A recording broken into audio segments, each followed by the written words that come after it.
I call upon the ancestors. Open the gates of the eternal stars.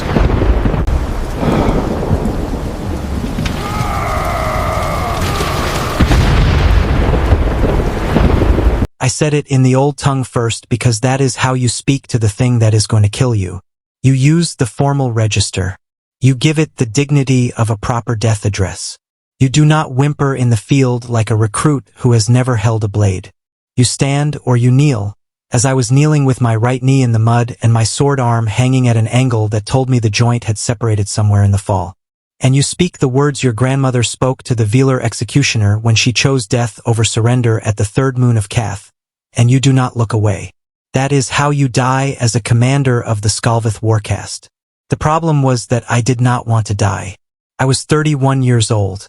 I had held the ridge at Velarin for 6 months. I had broken 4 human supply columns and taken no ground I had not been ordered to take, and lost no soldier whose death I could not account for. I was not a particularly remarkable commander in the Svith hierarchy. There were generals who had held twice as long against twice as many.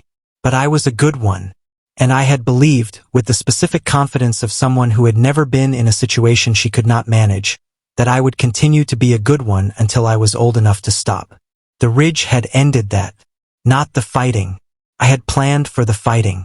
I had planned for the third column turning east instead of holding the road, and for the flank support that did not arrive, and for the human artillery that had better range than our assessments indicated. I had planned, in the abstract, for the possibility of route collapse and the necessity of extraction across the eastern draw. What I had not planned for was the draw itself. The spring ice giving way under the weight of 8 soldiers. The ice-cold water that took 2 of them before anyone could reach them. And the fall that separated my squad from the rest of the unit and left me at the bottom of a ravine with my sword arm useless. My second in command either dead or extracted without me. And a human combat soldier standing 6 meters away with a weapon aimed at my chest. I said the death address in the old tongue. Then, because I was not as composed as I wished to be, I switched to the common trade language we both theoretically shared, and I said the second thing. Please don't kill me, human. I'll serve with honor. Came out quieter than I intended, whispered almost. I was not aware until I heard myself how much breath the fall had taken out of me. The human did not lower the weapon immediately. This was reasonable. I was still a combatant in a contested zone. He was alone, as far as I could see, and I was a Svith warcast officer and, therefore, by his calculation, dangerous even with a dislocated sword arm and mud in my braids, and both knees in the cold water of a spring-fed ravine at the bottom of a 50-meter drop. He assessed me.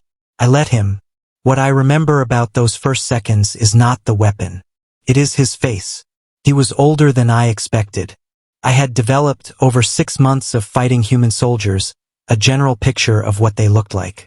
The ones I had seen in the field were mostly young, in the human reckoning, with the particular tight wound energy of people who had been trained to act fast and question later. This one was not young. He was somewhere in the range of 38 to 42 by human standards. I was not then skilled at reading human ages, but the gray at his temples was distinct, and the lines around his eyes were not new. He had dark hair, close-cut, and a jaw that had not been shaved in several days. There was a long-healed scar running from the angle of his jaw to the corner of his left eye. His combat kit was marked with a unit designation I did not recognize, and he was moving with the kind of economy that comes from a great deal of practice with difficult terrain. He was not frightened of me. That was the other thing I noticed.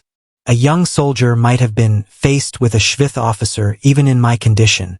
We had a reputation, and reputations have weight in the field. This one was watching me the way a careful person watches a complicated problem, waiting to understand it before deciding what to do. He said something in the human language I did not know. Then, when I did not respond, he switched to the trade language. Can you walk? The question. It was not the question I had expected. I had expected him to either fire the weapon or issue the surrender commands that human soldiers used, a specific set of procedural phrases I had memorized from the captured briefing materials. The question he asked was different. It was the kind of question you ask when you are trying to assess whether you will need to carry someone, rather than when you are trying to process a captive. I don't know, I said, because it was accurate. He lowered the weapon, not all the way.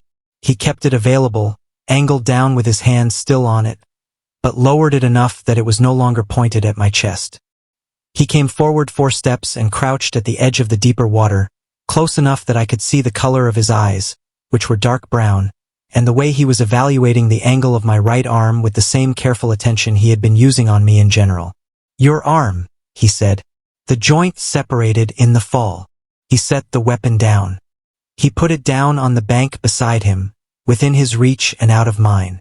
I noted this with the part of my mind that was still functioning as a commander.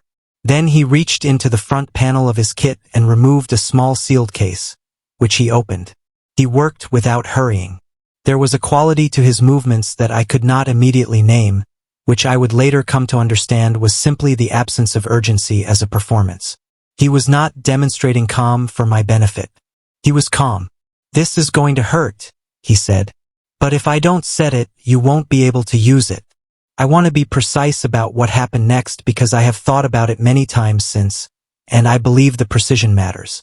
He asked me before he touched me whether I wanted him to proceed. He did not assume. He did not simply take hold of my arm and apply force. He explained what he was going to do in plain trade language, and then he waited for my answer.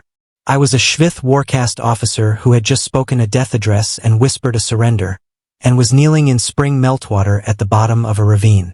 And he asked me whether I wanted him to proceed. I said yes. It hurt as much as he had said it would. I made no sound.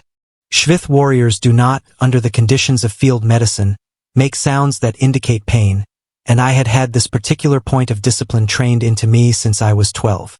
But I was aware that my hand had closed around his forearm while he worked, and that I had not released it until after the joint was set and the pain had dropped from acute to significant. He did not comment on this. He simply waited until I let go, and then he continued with the case. He wrapped the joint.